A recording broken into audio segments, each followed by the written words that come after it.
इस साल होने वाले लोकसभा चुनाव को लेकर राजनीतिक दलों ने कमर कस ली है। एक तरफ जहां इंडिया गठबंधन में सीटों को लेकर चर्चा जारी है, तो वहीं दूसरी तरफ पीएम मोदी ने भी साफ कह दिया है कि अब की बार 400 पार।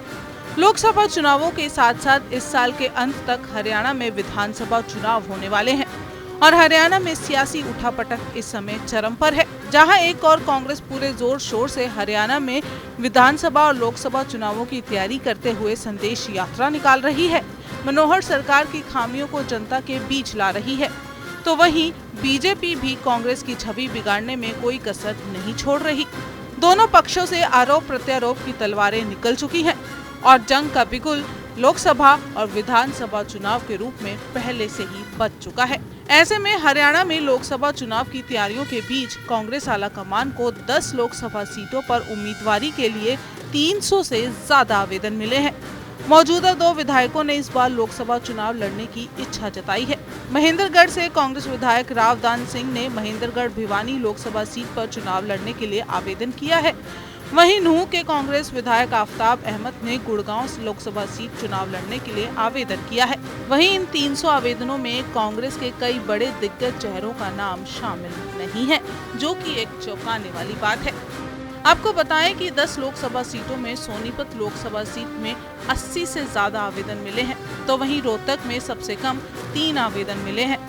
कांग्रेस के सिर्फ 2 विधायकों ने लोकसभा चुनाव लड़ने की इच्छा जताई है, तो वहीं आवेदन देने वालों में ज्यादातर नाम कांग्रेस के पुराने नेताओं के हैं। फिर भी इस लिस्ट में कांग्रेस के कई बड़े नाम गायब हैं और इन आवेदनों में भूपेंद्र सिंह हुड्डा, कुमारी सैलजा, किरण चौधरी, रणदीप सुरजेवाला और कैप्टन अजय यादव में से किसी ने भी आवेदन नहीं किया है।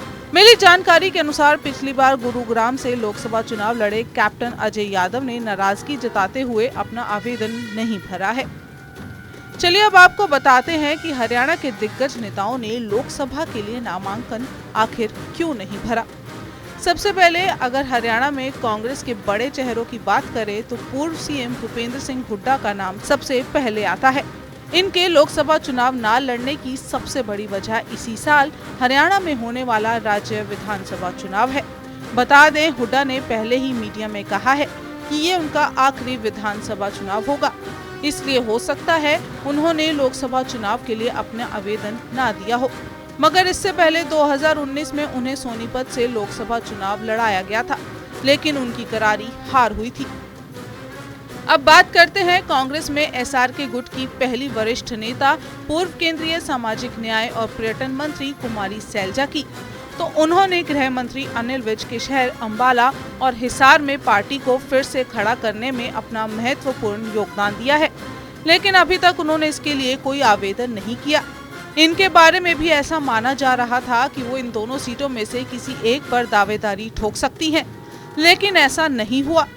इसका बड़ा कारण ये है कि कांग्रेस पार्टी द्वारा आयोजित कई जनसभाओं में उनका ये कहना कि वो विधानसभा चुनाव लड़ना चाहती हैं, जिसकी कुमारी सैलजा ने इच्छा जताई है। एसआरके गुट के दूसरे बड़े नेता पूर्व विधायक और राज्यसभा सांसद रणदीप सिंह सुरजेवाला फिलहाल मध्य प्रदेश के साथ कर्नाटक में पार्टी प्रभारी की जिम्मेदारी निभा रहे हैं। कांग्रेस उन्हें इस बार कुरुक्षेत्र लोकसभा सीट से चुनाव लड़वाना चाहती थी, लेकिन अभी तक उन्होंने इसके लिए कोई आवेदन नहीं किया है। ऐसे में राजनीतिक गलियारों में ये माना जा रहा है कि वो एसआरके गुट में रहते हुए लोकसभा की बजाय होने वाले विधानसभा चुनाव में अपनी दावेदारी का ताल ठोक सकते हैं। इस गुट की आखिरी नेता और तोशाम से विधायक किरण चौधरी की अब बात करते हैं, जो पूर्व हरियाणा के मुख्यमंत्री बंशीलाल के परिवार से संबंध भी रखती हैं। बीते कुछ दिनों में उनकी भी लोकसभा चुनाव लड़ने की चर्चा थी, लेकिन पार्टी में हुए आवेदन में उन्होंने अभी तक कोई रुचि नहीं दिखाई है। ऐसे में कह सकते हैं कि वो विधानसभा चुनाव में इंटरेस्टेड हैं।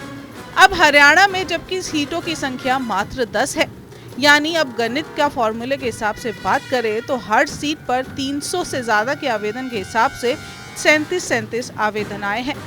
भविष्य में कांग्रेस के लिए सबसे बड़ी चुनौती हर सीट पर सही उम्मीदवार का चयन करना होगा, ताकि भाजपा या विपक्षी उम्मीदवार के सामने एक अच्छी फाइट हो पाए।